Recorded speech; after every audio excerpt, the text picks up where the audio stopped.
Kate Middleton just beat Prince William at curling, and her children are playing rugby and Bollywood dancing, and the family got a new puppy. 2026 is the year of Kate. This is Royal News Spot, and today we are celebrating the Princess of Wales's triumphant return to royal duties from Scotland to Wales to London. No drama, no palace wars, just the future Queen doing what she does best.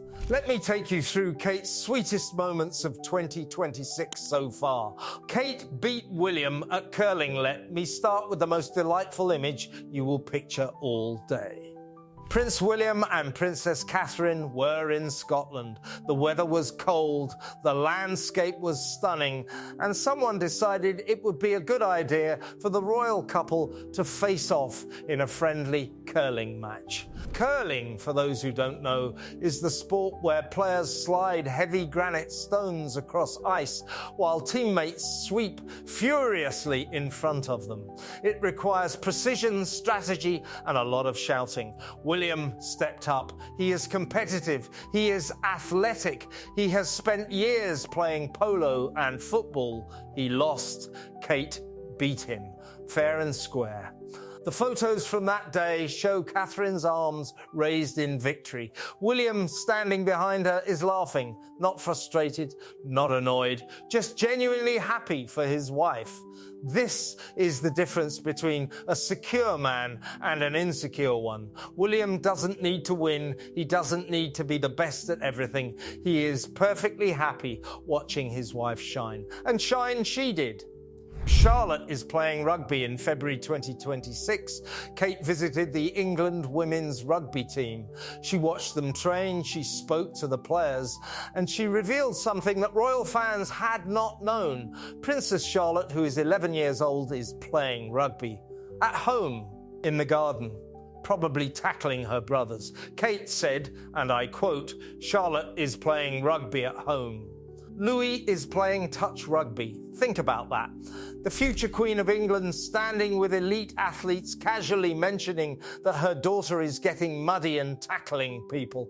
Princess Charlotte, who will one day be a senior royal, is not being raised in a palace bubble. She is being raised like a normal child. This is Catherine's influence.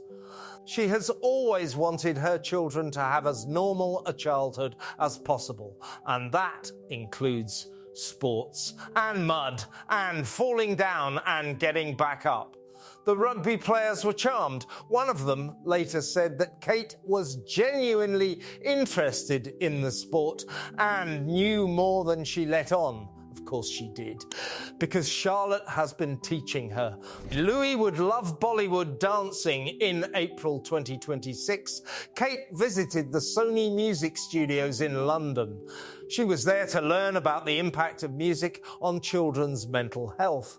But the highlight of the visit came when she tried Bollywood dancing. A group of young dancers performed a routine. Kate watched, she smiled, she tapped her feet, and then she said something that made everyone in the room laugh. She said, "My children would love that. Louis would love your dance routine." Imagine Prince Louis, the cheeky 7-year-old who made funny faces at the late Queen's Platinum Jubilee, now attempting Bollywood dance moves in the living room of Adelaide Cottage. That image alone is worth the price of admission. Catherine has always been open about Louis's energetic personality. She has called him a little monkey, she has joked about his jam fingerprints in the car, and now we know he loves to dance. This is what makes Catherine relatable. She doesn't pretend her children are perfect. She doesn't hide their personalities. She celebrates them. Kate asks about the Irish Wolfhound in March 2026. Kate attended the St. Patrick's Day parade with the Irish Guards. It was her first public engagement of the year after her cancer treatment. The Irish Guards have a mascot, a giant Irish wolfhound named Seamus. The dog is enormous. He is shaggy. He is beloved by everyone who meets him. And Kate, instead of focusing on the soldiers or the ceremony or the politics, asked about the dog. She said, "How is he doing?" It was a small moment, a throwaway comment. But it told you everything about Catherine. She notices the details, she cares about the creatures and people that others overlook. The soldiers loved it, Seamus loved it, and royal fans loved it even more. One fan wrote, "Kate asking about the dog is the most relatable royal moment ever." Another said, "She is the animal lover the monarchy needs." And a third simply posted a photo of Seamus with the caption, "The Princess of Wales asked about Emmy." Kate sits at a sewing machine in May 2026. Kate visited a textile factory in Wales. She was there to learn about the wool industry and to meet the workers who keep the tradition alive. At one point, she sat down at a sewing machine. The workers showed her how to operate it, and Kate, never afraid to get her hands dirty, gave it a try. But the real news came when she revealed something about her family. She said that the Wales family had gotten a new puppy. The room erupted. Reporters scrambled to confirm. Royal fans lost their minds. What kind of puppy? What colour? What name? Kate did not say. She just smiled and moved on. But the news was out. George, Charlotte and Louis have a new furry sibling. And you can be sure that puppy is getting plenty of attention and plenty of jam fingerprints from Louis. This is the thing about Catherine. She does not need to manufacture drama to stay relevant. She does not need to sell her family's privacy to the highest bidder. She simply lives her life. And occasionally, she lets the public in. A new puppy, a rugby-playing daughter, a dancing son, a husband she beat at curling. This is the Wales family. This is the future of the monarchy. And it is beautiful. The bigger picture, Kate's 2026 comeback, all of these moments, the curling victory, the rugby revelation, the Bollywood comment, the dog question, the sewing machine, they are not random. They are part of a larger story. Catherine, Princess of Wales, is back. After her cancer diagnosis in 2024, after months of treatment and recovery, after stepping back from public duties to focus on her health, she has returned. And she is not just back. She is thriving. In 2025, she slowly began adding engagements to her schedule. A visit here, a meeting there, a video message from home. But 2026 is different. 2026 is the year Catherine remembered who she is. She is the future queen. She is the most popular royal in Britain. She is the woman who will stand beside William when he takes the throne. And she is proving it one engagement at a time. The contrast that no one wants to talk about, since you asked for no Sussex mentions, I will keep this brief. But it is worth noting that while Catherine is curling and rugby watching and puppy revealing, her estranged sister-in-law is releasing candles and jam and posting anniversary photos with every royal cropped out. One woman is building a legacy, the other is building a brand. One woman is preparing to be queen, the other is preparing for her next Netflix special. But that is not our focus today. Today, we celebrate Catherine. What these moments reveal about the future monarchy, Kate's 2026 engagements, are not just a list of events. They are a roadmap for the monarchy's future. She is focused on early childhood development, her signature cause. She is supporting British sports, rugby, curling and more. She is connecting with local communities, from textile workers in Wales to soldiers in London. She is not trying to change the monarchy overnight. She is evolving it gently, quietly, with patience and purpose. And it is working. The public trusts her. The public admires her. The public loves her.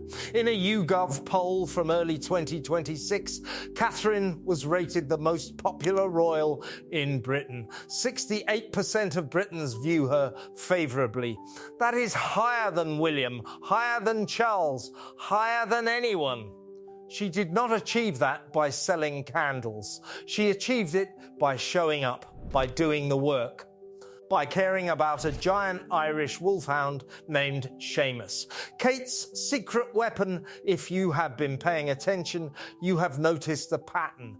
Catherine does not give dramatic interviews. She does not write tell-all books. She does not make Netflix documentaries. She shows up, she works, she goes home, and every once in a while she lets the public in. A comment about Charlotte playing rugby. A joke about Louis dancing, a question about the dog. These small moments are Catherine's secret weapon. They make her human. They make her relatable. They make the future queen feel like someone you could actually meet. Royal historian Dr. Ed Owens has noted that Catherine's power comes from her authenticity. He said, and I quote, "She doesn't pretend to be something she's not. She is a mother who loves her children, a wife who supports her husband, a woman who faced cancer with grace. That authenticity cannot be faked, and it cannot be bought." Conclusion. So what have we learnt today?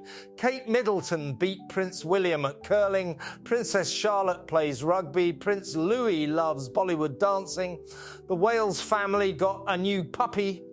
And the future queen asked about an Irish wolfhound named Seamus. These are not scandalous revelations. They are not palace dramas. They are not the stuff of tabloid headlines. They are better. They are proof that the monarchy still has a heart, that the future king and queen are raising children who will be ready to serve, that the institution can evolve without losing its soul. Catherine, Princess of Wales, is the best thing that has happened to the royal family in generations, and 2026 is the year she reminds everyone why. What do you think? Is Kate the best thing to happen to the monarchy? Which of these moments was your favourite? The curling victory, the rugby revelation, or the new puppy? Comment below. I read every comment. Subscribe to Royal News Spot, because the truth about the future queen is a story worth telling. This is Royal News Spot, The Crown, Uncovered. See you in the next one.